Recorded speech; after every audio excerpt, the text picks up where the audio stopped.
Hey guys, thank you for stopping by. Don't forget to subscribe, like, and share. And I hope you enjoyed this interview. Nigeria's economy grew 3.19% in 2024. That's in second quarter, surpassing the 2.51% growth in the Q2 of 2023 and 2.9% in the first quarter of this year. According to the statistics agency, the services sector with 3.79% growth was the main driver, contributing 58.76% to GDP. The agricultural sector grew by 1.41%, slightly down from 1.5%. In the second quarter of last year, from the 1.5% of the second quarter of last year. Now, the industry sector rebounded with a 3.5% growth, up from about a minus 1.94% growth. Last year, daily oil production averaged at 1.41 million barrels, up from 1.22 million barrels per day in the second quarter of 2023, but lower than the first quarter of 2024. Despite this, Nigerians face a 33% inflation, soaring food prices, and a severe cost of living crisis. How do these macroeconomic indicators translate to real-life improvements for Nigerians? Joining me to explore this right now is Dr. Afolabi Olowookere. He's the Managing Director and Chief Economist at Analyst Data Services and Resources. Dr. Olowookere, good to have you on the show. Welcome to the program. Good morning. Good morning, Tobias. Thanks for having me. How are you today? I'm well, Dr. Olowookere. I hope you're doing well too. Now, let's get started. Was this figure of 3.19%, this upside figure, was it an upside surprise for you? What were you expecting? Not a surprise. I mean, if you look at where we are coming from, we were 2.98% at the first quarter. And you know what that first quarter means. It doesn't mean that a lot of things were happening at the first quarter of the year. So most times we should expect things to improve in the second quarter and then even better than that in the third quarter. And if Nigeria is going to achieve some of the aspirations and looking at some of the impacts or implications of some of the policies of government, if they are going to have any positive impact, we should be having a GDP growth that will be in 3% plus. I think I hear you loud and clear that if our population grows at 2.52%, then our GDP needs to go far more than that. So 3.19% is not a surprise. What would have been a surprise is if we had like a 5% or something from 4.2% to 5%, then that would be wow. So this is possible. So 3.19% is still not a big surprise. It was duly expected. So do you think that the government should go to party with this number? Because the government's, the president's aides coming out to say, okay, the president is taking this is a good one, and all of that. Do you think they should go to Owambe party with this the figure?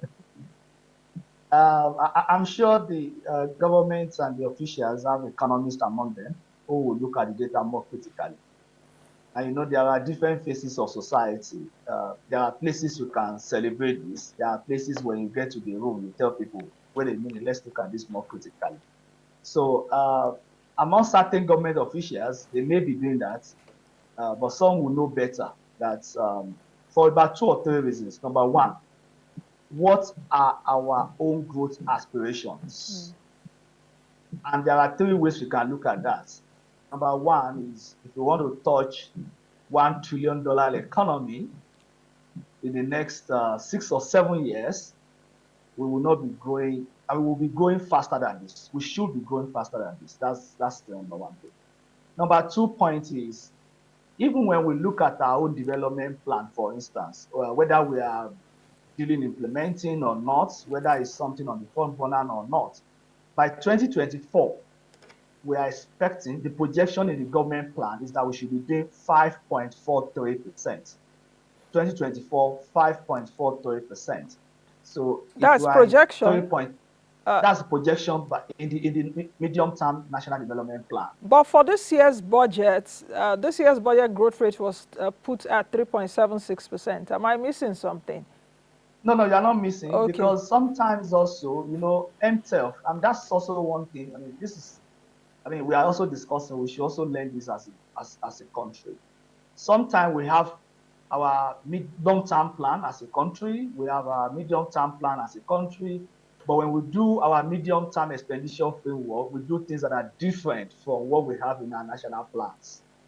So if you look at the national plan is saying this year we should do 5.43%.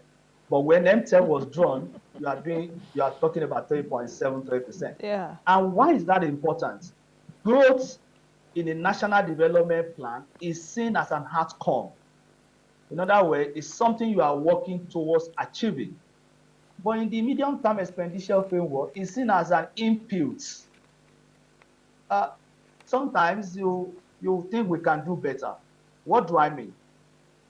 If we are going to spend much as a country, 2.9 trillion, adding that to the states, everything close to 48 trillion, or by the end of the year, some of them will have supplementary, we may have 55 trillion spent in this year. That should have implication on growth.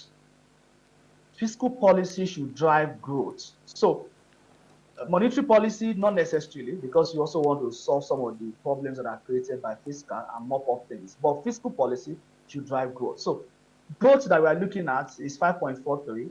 Even if you say it's 3.7 in the medium-term expenditure framework, 3.19 is still lower than what we want to achieve as a country. And as you also said, we can't be doing 3.19% and plan to touch $1 trillion economy. And the last point that I will also say on that is that compare ourselves to other countries that have been able to lift many people out of poverty. The way we too want to lift people out of poverty, we need to go faster. So while some may go to the party, as you said, with 3.19, comparing the figures with probably where we're coming from, like last quarter, 2.98, a marginal increase. Others will think more over a longer horizon and say, where are we coming from? Where are we supposed to be? And how our peers and comparator countries, how are they doing? So it's not yet over. That's what I would say. But at least we are better than where we're coming from if we can sustain it. So I think those people, what they should be talking about is we plan to sustain. And if we sustain, let's celebrate that we are sustaining. Now, Not that we are sustenance could actually also mean something different. If we plan on sustaining the 3% range, it also isn't good. It's about pushing further, leaning forward, getting us into a growth rate path that even when we minus the population growth rate, there's still a handsome, more handsome growth rates are for us. I don't know if you listened to me at the beginning of the program when I did talk about, and I'm giving the challenge to economics such as you, because I know you're a very good economist, so perhaps you take on this that I said earlier. If we take a look at now GDP growth of 3.19%, just oppose it against the cost of living crisis, there's a misery index by the side, of course exacerbated by inflation, unemployment, and what have you. As well as because of that cost of living crisis, of course, cost of food has gone up, medicines have gone up. People that have terminal illnesses do no longer afford that amount anymore to buy. A colleague of mine told me some months ago that he used to buy a medicine for, I think, 1,800 now. Then, just a few months ago, now that medicine goes for about 12,000, 15,000 naira. That's in thousands of percent. Now, where I'm going to with this analogy is, how will Nigerians fare within the next 1, 2, 3 years? Can we measure perhaps life expectancy? Because now we're talking about GDP growth of 3.19%. Can we measure life expectancy, economic health, or the health of Nigerians, as it were? Do you think also that life expectancy will reduce? I mentioned it earlier that we will see even more people dying, not as a result of perhaps now so God want them, but because they don't have money to eat good food and buy medicines.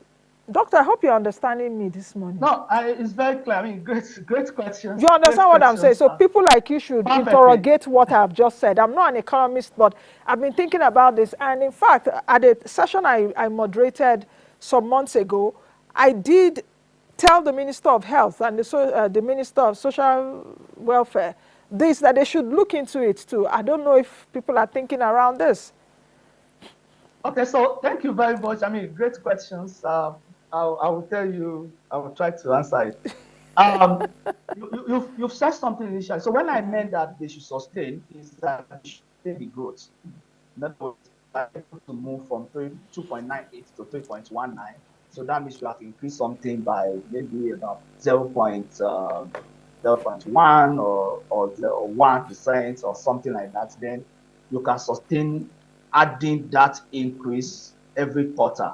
Then you are making progress. But you can't you can't stop somewhere and then say you are making progress. So I mean that your point is well taken. So now coming to the issue of um, how do you now juxtapose this with what people feel or what people are experiencing or witness? I will give you something very interesting. You don't significantly take people out of poverty um, if you cannot grow, especially in the part of our world, if you cannot grow double digits or high end single digits.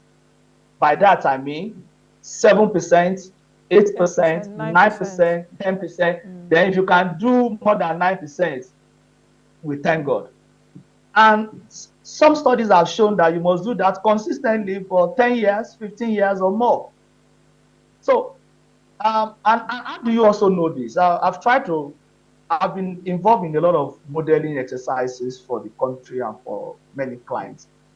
You try to see what growth rates will increase poverty rates, what growth rates will reduce inequality rates, what growth rate will increase life expectancy, what growth rate will reduce infant mortality or maternal mortality. You see that they are big growth rates, they are consistent growth rates for many years.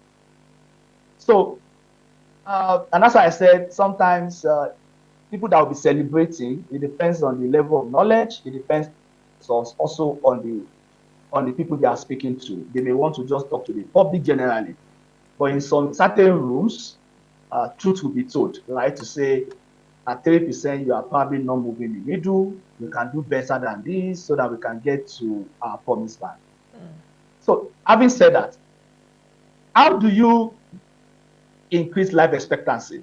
I mean, that also tells us something. GDP is well celebrated. It's about one of the most celebrated economic indicators. But an undergraduate economy student, year two, would have been told that it has a lot of shortcomings, right? It's not, it's a measure of growth, but it's not a measure of development. And development is growth plus some things, structural transformation, technological change, institutional changes. Some of them are political, some of them are cultural. It's only that economy can take a certain, I mean, a central space because it can be because of computations and try to make it more interesting with some theories. But in reality, to make dents on some of these things, you have to be proactive. You have to have sectoral policies, not only looking at the macro. We have cases in the country where we have grown 7%, 8%, but that doesn't mean that we are able to solve our poverty problem significantly. So, in addition to macro policies, in addition to policies that make you have big growth rates, you must also have sectoral policies that will address those issues. You mentioned drug now. You don't need to wait until you grow 7% to solve the drug problem. Do something about duties, about tariffs, in the short term, in the medium term, think about attracting investment. In the long term, think about how those investments can be good and think about R&D and give incentives to those things. They are not done immediately. They take time, but there are policies that you will do in the short term, medium term, and long term. And I think if you check Nigeria's, many of our national development plan, Agenda 20, some of these things are there. But as a country, we just need to read them and use them. So economists also play their mind, they put their mind on development issue in addition to growth issues. But the growth issues sometimes, because the figures come out, everybody speaks about them. I mean, journalists like you are an economist now, you're not just an ordinary journalist. They talk more By about the growth. association. They talk more about the growth. They emphasize Mm-hmm. inflation, exchange rate, and stock market. But there are very, I won't say more important, but very and equally important other indicators that we should also be taking our politicians on. Some of them are beyond macro.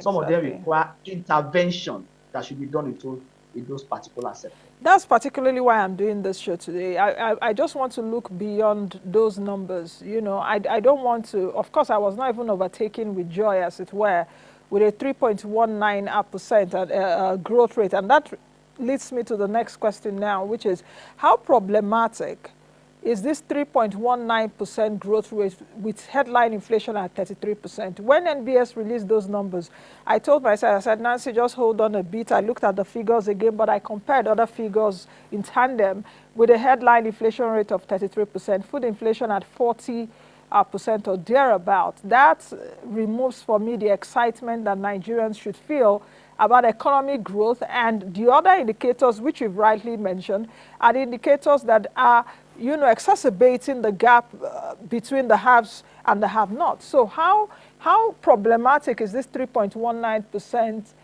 growth rate now with a high inflation? I hope you understand my question, Doctor. Perfectly, Yeah, perfectly. you know. So you see, growth rates would have taken into consideration inflation rates. Um, I would say approximately, because why would I say that? This is also to enlighten viewers. Uh, in GDP, you have what is called nominal, you have what is called constant. Constant is the real GDP. That is, you have taken out the effect of inflation. The reason why I emphasize that is that the kind of inflation that is taken out is different from the inflation that is used to measure the consumer basket in CPI. This one is called deflator. They are related, but it may not be exactly what the consumer feel in the market. But let me just stay on the surface to say that that 3.19% is the real growth. That is, we have taken away inflationary movement. We have taken away price movement, rather, and we now have 3.19%. But whether we do that or not, I mean, you know where the issue is pinching you. The person, he has gone to the market. By the way, don't forget that is 30% is an average. It depends on Exactly. what you consume. It Yes. depends on what you consume. And which If you state you consume are. more of food, what you state you are? If you Yeah. consume more of food, you will see higher inflation. If you consume more of imported food, your inflation will be different. If you Exactly. consume more of drug, your inflation will be different. It depends on Exactly. it. It's just assume that everybody spend about 52% of their income on food, which is not correct. I'm sure you probably will be using about 5% of your income on food because you're on the high level. Doctor, I'm also doing, I've not eaten this morning, so I'm on zero now as we are talking now. Today is thought there may be fasting period. So what I mean is inflation is already taken care of in that, but people still face inflation. You don't say we have grown by 3.19%, and then I know I spent a lot of money in buying what I used to buy. I mean, Exactly. I bought something, I did not mention, I bought something like in Lagos like 2 weeks ago. I mean, last week, I used to buy it in Ibadan for 3,800, and I bought it in 5,000, 6,200 somewhere in Nigeria, 6,200. I went back home and said, this thing is, they just told me this morning now that it's also now 6,000. So, I mean, and it's something that I like to buy, and now say I have to move to a less quality because of that. So prices are rising. You will not tell the person who's witnessing increase in price to say the economy has grown by 3.19%. It will have to what has grown in my life. And that's why we said some other indicators need to be balanced against this. That is one. Two, 3.19% is not across board. we all work in different sectors of the economy. So if you are working in the growth sector, you may benefit more than someone who is not working in the sector that is growing, or Exactly. is working in the sector that is growing less than your own sector. So it's not the same thing. Some of these figures are average figures that we just used to paint everything with the same brush, but not necessarily are they the same. For instance, if you work in the agriculture sector, the GDP, the growth that you witness will be 1.41%. And that 1.1%, we are even saying agriculture generally. You may be in livestock, you may be in forestry, you may be in crop Livestock production. has been in recession, as it were. Those numbers have been negative. If you know people that do that, I have people that do that around me. They tell me to feed chickens now is like if you feed them, you will not eat. Is it that the chicken will eat or you will not eat? Because the cost of feeding them is so high. And then the eggs that are coming out of them now are very small because you don't feed them Of well. course. And that reduce their profitability. It also even reduce the kind of nutrients in some of the things that we eat. So, and that has implication on health, on a lot of things that you have mentioned earlier. So the 2 points are inflation, even though it's corrected, but people still face inflation, and that is what they are close to. Number 2 is that it depends on the sector. If you work in the financial sector, your sector has grown for almost about 29%. That is, you can smile to the bank. But certain sector, if you work in the transportation and storage, it has contracted about 13.5%. So it depends on the sector that people work in.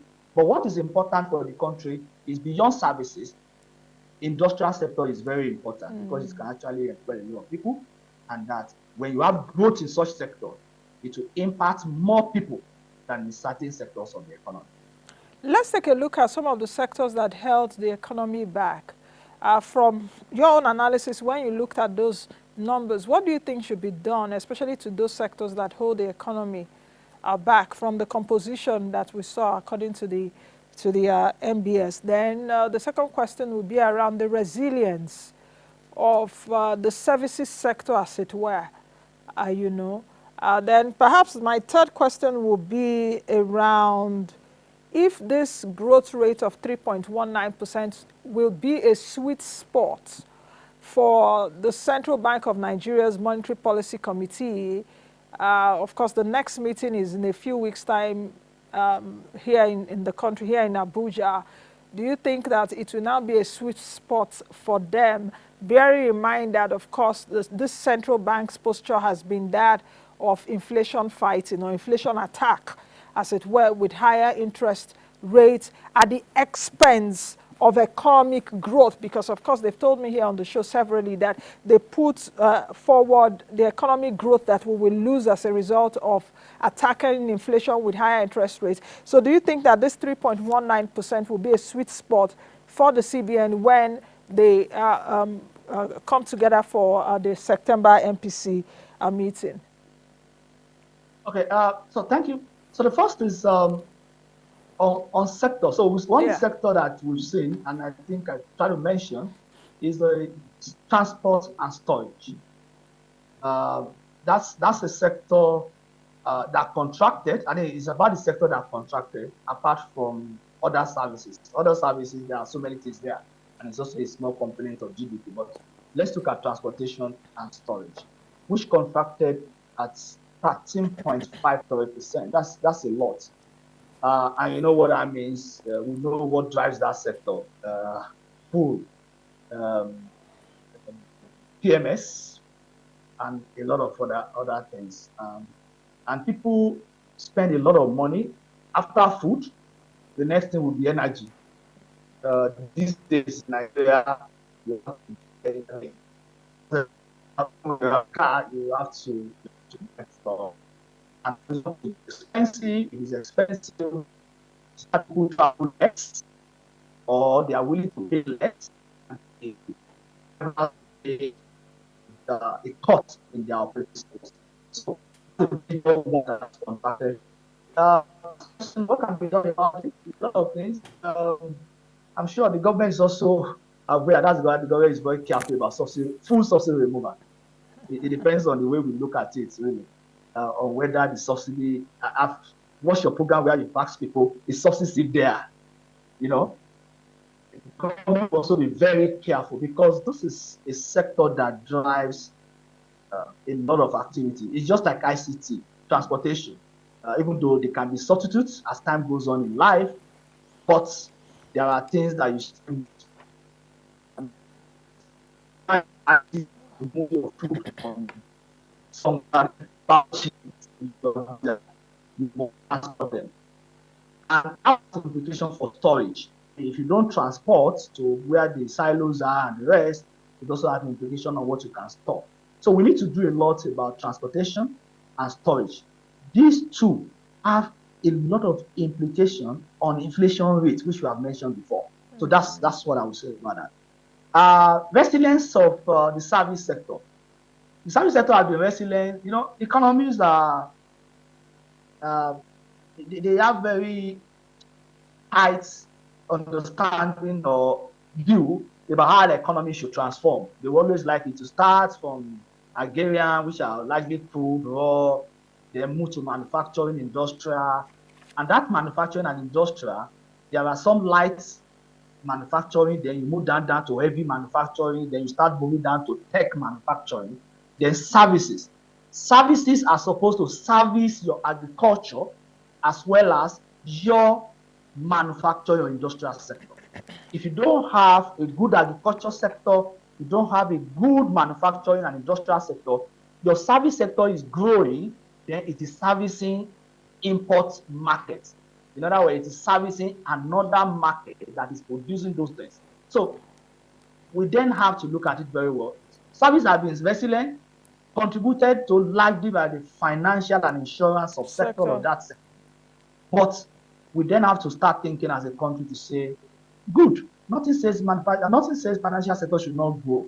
It should have been better that all the other sector is also growing. Manufacturing, industrials, and all of that, you know. If you have manufacturing, exactly. Manufacturing that 1.28%, 1.28%. Imagine it's manufacturing that grew 28.8%. I mean, people will be in jobs and all that. Yes. That growth would then be 4.5% instead of that you saw. Instead of 3.1, it will be 4.5 or 4.28%. So resilience of the service, fine. That doesn't take anything away from it. It would have been better. The other one also go along with it. Okay. That's the preference of the economist. The last point on CBN. Okay. Yes, the last point, yes. Because we're gradually coasting to the end. Yes. Yes, in the CBN reaction function, you should have more weights, as you rightly said, to inflation. Some weight can be allocated to growth, but not as much as inflation. So what will happen? That means if I increase interest rate, if I have a contractionary monetary policy, and growth is not doing badly, I'll quote that relatively, or growth is expanding from 2.98 to 3.19, then it means that if inflation is still high, I can still do more in terms of being more contractionary. That's what I don't want to preempt what the CBN will do. Yeah, you know, I thought about it. You know, when these figures came out, I had to do different analysis of my own. And perhaps if the growth is at about 3.19%, whether it will give the central bank more temerity in terms of increasing interest rate more than it is right now, to say, okay, what we have done concerning inflation fighting, growth is still a bit resilient. But let's see what happens in September. Doctor, as we round off, we're talking about 3.19% growth rates for the economy. Do you think that there's a sequenced conductor to this music that we're seeing? Or it just happens, say, we just grow like that? I don't know if you understand what I'm trying to say. Are you seeing sequenced strategy from government that made us arrive at this level? Then secondly, what is your prediction for the future? Because there's an Irish proverb that says, fix the roof while the sun is still shining. What do we need to do right now in about 2 minutes? Okay, so maybe it may be too early to say whether what the government has done so far is having impact. That's what I actually said. So whether this will just happen. Because It's too early. It's too early. You know why we say it's too early is that if you look at our growth from 2021, 3.4, 2022, 3.1, 2023, 2.74, 2024, if you look at 2024 quarter one, 2.98, we are still around our 2 point, high end 2 points and low end 3 points.